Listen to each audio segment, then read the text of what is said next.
Ready? Welcome back to Whiskey Buds. I'm Kurt. I'm Billy. And, this intro is like going downhill every episode because we were on our search for a whiskey that Billy will like. But we found a few that he really, truly seems to enjoy. So it's like, all right, well, crap. We got a whiskey that he likes, so now we're just exploring 100 different whiskeys. And, yeah, I guess that's it. Oh, I thought you were going to say, now we're going to try to hurt him. That's coming up. We got a few whiskeys that we'll try for that one for. Try that with. Anyways, this week we are trying the one you picked last week. I like Fire and Cane, and I like 1920. I can't really think of any others that you really like match up there. Yeah, but those two you would actually purchase a bottle and drink. Maybe. So at that point, we found the one that you would not mind drinking. So, but I haven't yet. I don't go home and be like, I need to break out some Fire and Cane. Yeah, I did send him home with some Fire and Cane in his flask. Last time we did our blind tasting. Anyways, do you recognize that bottle? High West. Yes. I'm smart. Yeah. You probably read it on the front. No, I do remember it because I commented on it. Like, we were saying how it was, it looked like it was full of flaws or something, and it was like the guy was like really had to be artistic to be able to make it like very skilled process. Technical. Yeah. And we're just like, it looks like he screwed it up. Yeah. Cheap glass. Yeah. They do actually sell the empty bottles at the distillery. Hey, this is High West. It is. Oh. That's why he catches on fast. Well, whiskey makes you smarter. Yes. So this is a Midwinter Night's Dram, and this is a blend of their rye whiskeys. So basically, this is going to be their Rendezvous Rye, which is going to be a play off of Shakespeare or something. Yes. Yep, sure is. See, drink whiskey. That's it. Stay in school and drink whiskey. Yeah, anyway, you were saying? This is going downhill fast. All right, this is basically the Rendezvous Rye mixed or aged in port casks. Well, the Rendezvous is what we had? Yes, the Rendezvous Rye is what we had after we had that Bullet Rye, to see what you would think of another rye. So, and if memory serves correctly, you didn't really care for it. And this is going to be now your second port cask finished whiskey. The last one being Angel's Envy, which you didn't like. This one is now a rye whiskey, so it's not a bourbon, which is what Angel's Envy is. This is a rye. So we're going to see. And for anybody who's interested, this is the 2019 version. This is Act number 7. Act number 8's upstairs. I was managed to act like Shakespeare. Yes. Like scenes. Yeah, see? Act 7, Scene 4. Oh. But I'll say Scene 4 that I know of. If they don't, I need to find out. So, yep.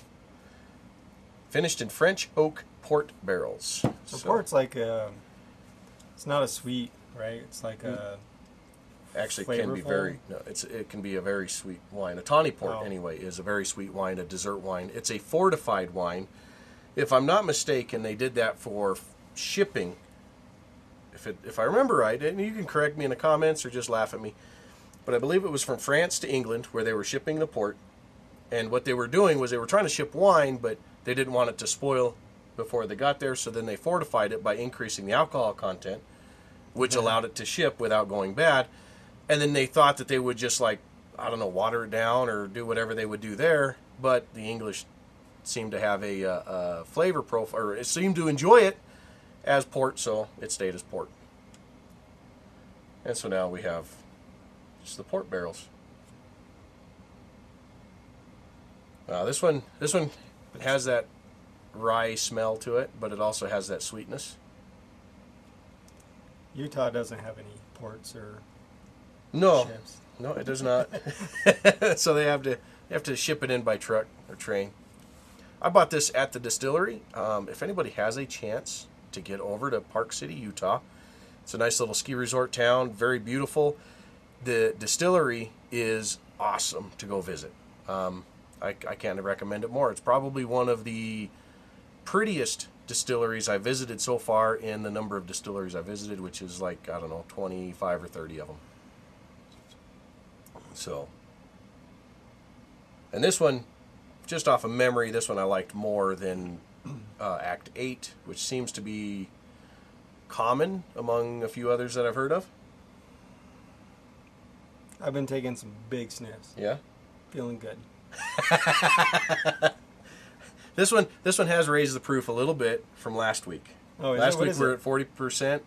This one is at 49.3%. So we're ever so slightly under 100 proof. I really like the smell. Do you? Yeah, it smells good. It's awesome. See? We take that rye and add a little port to it. It really does. I mean, it's... I could just huff it. I don't know how to huff, but... Need me to get you the straw for your nose to... That sounds bad. I think that would burn. All right, give it a sip, man. I don't really want to. I've had so many experiences now of smelling something and I'm like, oh, that's good, and then I taste it and I'm like, what? That's... I wonder how long you could smell it before the smell goes away. I tell you what, here, try something interesting. I'm serious. Put your hand over the top of your glass. Turn your glass upside down for just a quick second so you get your hand wet. I'm serious. Okay, let's see where you're going with this first. And then rub your hands together to dry it off, and then smell on the inside of your hand. Ready? Watch.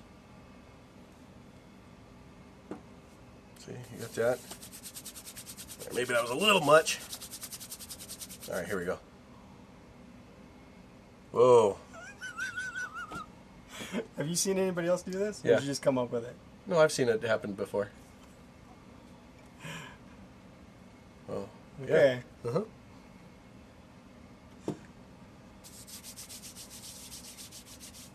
Yeah.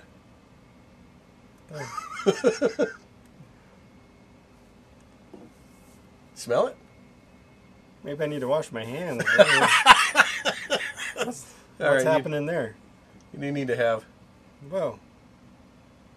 I just messed that all up too. Now it smells different. It must have like did something with oils in my hand or something. And messed up the whole whiskey in the whole glass. It's junk now. Yeah, you contaminated the whole glass just by touching it. I guess I I did didn't wash realize. my hands. They feel nice and clean now. They're disinfected. Okay. All right, cool. I guess I'll taste it now that it doesn't smell good anymore. Yeah.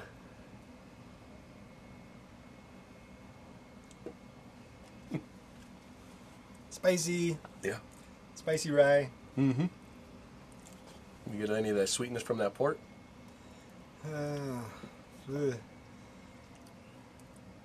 No? You like the... Yeah, like, I do, but okay. I think that's the most lackluster response I've ever seen to I this don't know. whiskey. There was something going on there. It's just like Got a I taste got of the his spicy, hands. maybe. Oh, man.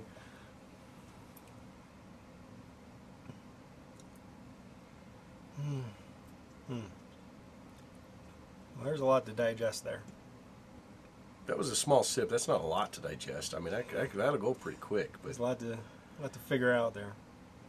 a lot in that sip. It's got some different scenes in it. Okay, there we go, yeah. Because, all right, let me see if I can figure out what's going on here. See, look how much better he's getting from, like, episode 1. Okay, you got the spicy rye.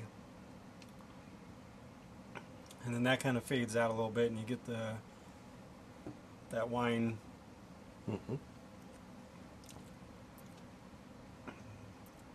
And then it kind of just, that mellows out, and I feel like the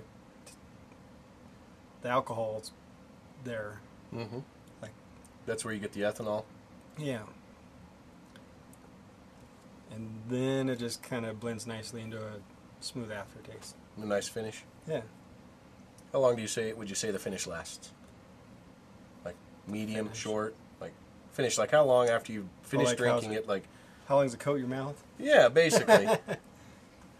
Like how long are you still tasting it? Like is it a long time, a medium time, a short time? Because we've had several. No, it fades pretty. It lingers a little bit, but it's not there long. Like maybe 20 medium. seconds, half a minute, and then it just starts fading out. All right. Because it feels kind of light. Mm-hmm. It doesn't feel like a heavy. No. Or an oily. No, not really, doesn't. Yeah, and like an oily or heavy, like it really doesn't. If it does have a light taste to it. Oh well, it's a very good sip. You're like, man, that's pretty good. Yeah, it's not like the brimstone that like coats your mouth in oil. And you're just like done, like. Well, what do you think of that one? That's good. Yeah, it's good. I can taste like every sip that the port kind of becomes more noticeable. Okay. And the spicy rye just tones down a little bit because you kind of get used to that. Yep. You still taste the rye. You still taste the port to it. I don't know. They blend together really well. Like I like the Rendezvous rye, but I like this one much better. I don't think I'm a big fan of the rye, but like that's pretty good rye. Well, there we go. So we found your favorite rye so far, then? I guess. He's like bit of an favorite oxymoron, of the bad stuff. Like, no, that's not too bad. The rye that I hate the least. You gotta get into it a little bit before it's enjoyable, I think. Yeah. You know that there are some whiskeys that you can let sit in your glass for like 20 or 30 minutes, and then come back to them to let them breathe, to let them air, and then you can try them out again, and they'll change over that time. Plus, you got to dip your hand in this one before it's. No, it tastes or smells amazing until you dip your hand in it and contaminate it. Does smell good, though. It really does. I think it tastes good too, though. Yeah, it's pretty good. Midwinter Nights Dram. Yeah. Does it drink like a 50% alcohol? No. I think the spicy rye kind of covers that up. Covers it up. Or they complement each other, so to give you that, it's kind of a burn, but it's more of a spice kick. Yeah, I guess. All right, well, there we go. Would you recommend somebody try to find it? I'm trying to figure out what this spice burn is. Like it's not a straight alcohol burn, and it's not like a chili spice, but it's. What would you call it? What do you? Like a pepper, almost. Not like a chili, like as in chili pepper, but like pepper, like black pepper. I'm gonna have to work on that one. I can't think of anything else that really gives you that same sensation. Mm-hmm. Like it's kind of like a pepper burn, but without the flavor. Yeah, it doesn't taste like flavor, but it's a similar burn to it, right? Yeah, I guess. But pepper lingers longer, probably. When's the last time you just stuck your finger in a thing of pepper and just tasted it? Well, I guess I'm going to go home and try it. Rub pepper all over my hands. He still thinks somebody did that. We did that. No, when I edit this video, you're gonna take you out of it. You're gonna be like, why did you do that? And edit that in. Oh yeah, that would be some fun if I was better at editing. Huh. All right, well, I could just sit here for a while and be like, trying to figure this one out. I like it. I think it's interesting. I think it's fun to go through the different parts of it. Yep. So I think I'd recommend somebody try this one because it's cool. It's not bad. Yeah. All right. I like to hear that. I wouldn't buy it though. maybe when we get through all the other whiskeys, we can revisit Act 8 or Scene 8. Sorry, Act 4, which is the 2020 release. Well, if you're watching the Shakespeare play, this would probably come in handy. Help you understand it and enjoy it. let's enjoy it. Yeah. Is there enough left to do that for a Shakespeare play? I guess we better end this one. All right. Cheers, everybody.